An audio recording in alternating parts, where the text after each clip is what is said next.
2011 Subaru Impreza. Other videos explain the problems, but I'll briefly go over. Look, all the oil around the O-ring fittings there, Subaru always has that problem. All the oil around the expansion valve, Subaru usually always has that problem. Intermittent problem, AC relay. You see I put bad there? This is the position for the clutch. I switched them, it works. The fans didn't die yet, but if I switch it back, when the clutch kicks out, it won't kick back in, so it needs a new AC relay. What we're going to do here is we're going to pay attention to the superheat, sorry, pointing the wrong place, and subcooling. It's been running for about 20 minutes now, steady state, fresh air. I have the temperature sensors, as you can see, one temperature sensor off of here at 66 degrees is taking the temperature of the air right here. The other temperature sensor is in the dash, and the other temperature sensor, I literally took out the dirty air filter right there, and I put the temperature sensor inside the housing. So there's literally, and this is supposed to be open, there's literally one of these stuck inside here, taking the blended mixed air temperature of this hot air that is over 67 degrees or whatever the ambient temperature, that is coming up and going down here, and a little bit of blended. So out here, some of the air gets sucked into cracks here, and it'll blend.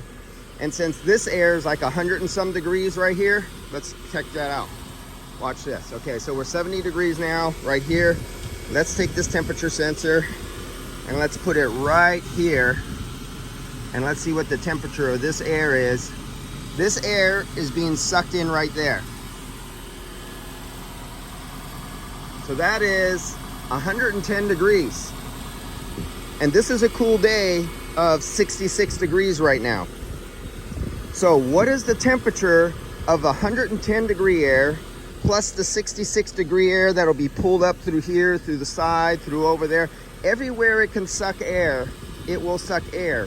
And it will be a mixture of this now 111 degree air plus the 66 degree air. Mix it, what is being delivered to the evaporator. So you come over here where I have that sensor, and what are we're looking at pressures here right now. So we're looking at 23 psi on the low side.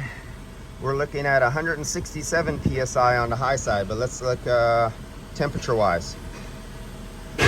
We have 78 degrees being delivered to the fan blower, 78, 80, somewhere it's bouncing around in there. As you can see, the air is, there's a little breeze. We have 55 degrees coming out of the dash. And you can see our superheat is 36 degrees. Our subcooling is roughly 8 degrees. It's steady, it's not cycling. The fans are not cycling, it's at a steady state.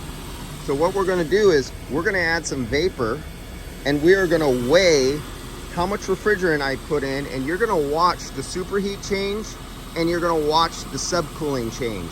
So take note of what you see right here, and let's get this back out here, because we know that's 110 degrees of air being sucked in there, and we'll get this back in here somewhere. There we go. High side is closed. Low side is open. Our vapor refrigerant is sitting right there. We are zeroed out right now. So let's put in 60 grams, roughly a hair over 2 ounces. We'll put in 60 grams and we'll see what happens to the superheat and the subcooling. So let's open it up. It's vapor. There goes 10 grams. There goes 20 grams, 30, 40, 50. Let me shut it off. Okay, so we just put in 60 grams, 60 grams. So we just put in 60 grams of refrigerant. Now we have to let it stable out. It's not instantaneous, even though you do see some instantaneous movement, but that refrigerant needs to distribute throughout the entire system and come to equilibrium. And then we'll get our more true superheat and subcooling as long as it's not cycling condenser fan and it's not a cycling clutch. And it would be nicer if it was at least the 80-degree day today, but we're not going to get that today in San Francisco. Now you see our superheat, our subcooling has went up a little bit. It's now oscillating up there in the 9 and 10 range instead of down in the 6 and 8 range. And did I say superheat? Subcooling. And then our superheat came down a little bit. So let's put in 60 more grams. So we're gonna put in 60 grams twice. Let's do this again. Let's watch this. Let's let it stable out. And if you see on here, let's come back to superheat and subcooling. So we come down here and we go to superheat and sub. See that right there where it says SHSC?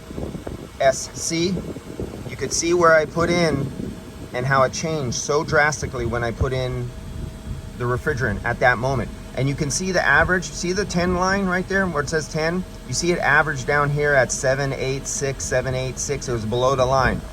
But do you see after I put in 60 grams, you see it's hovering right above the 10 line? It's constantly above the 10 line now. So let's put in another 60 grams. Oh, and look at the superheat.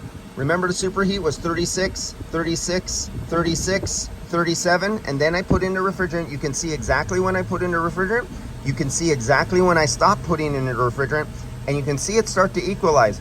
We're no longer 36. Look at 25, 26, 27, 24, 26. You see that with 60 grams. That's only with 60 grams. Let's put 60 more grams in. Here we come again. We're gonna put 60 grams. So we're at 100. Let me see if I could get that stick somewhere. Can I get them both inside range? All right, so let me open up. 1, 2, 3, go. Whoop. So we're gonna go 60 more grams. So we're gonna go 120 grams total.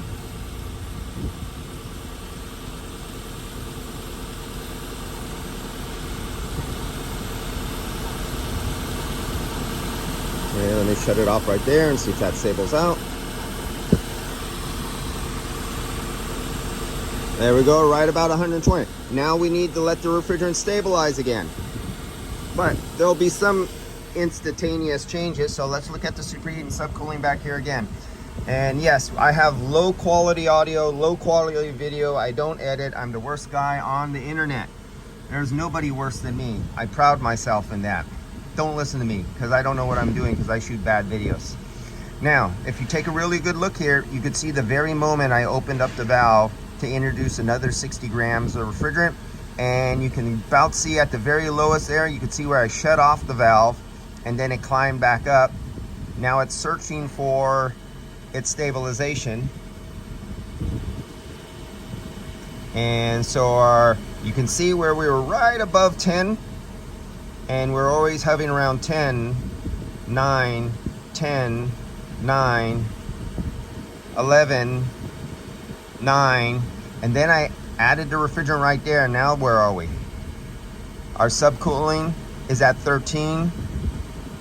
Oh, no, that's superheat. 15. You see it's going up? Now you see that, remember we were at 36 on the superheat and then we came down to the 20s. Now look at the next drop. Look where we're at. It's hunting right now, but look where we're at. We're at 18. We're at 22. Do you see? This is refrigerant stacking. We're stacking refrigerant in the condenser. That is your subcooling. We're stacking refrigerant in the evaporator. That is your superheat. And the expansion valve is controlling the superheat that you're measuring right now. Now, if I wanted really accurate measurements, I would wrap that sensor and I'd clean off the oil off the pipe. I would wrap the sensor in 2 or 3 towels, making sure no hot air could blow in here. I'd put aluminum foil around it with the shiny edge facing out to block and slow down infrared radiation, projected heat. And I would do the same thing where I'm taking the subcooling app, because that's the easiest and only way I could get to it right there. I can't get to it coming out of the condenser. And what do we look like now? We're starting to stabilize. Remember the hunting? See the hunting going on right there? Now it's getting smaller.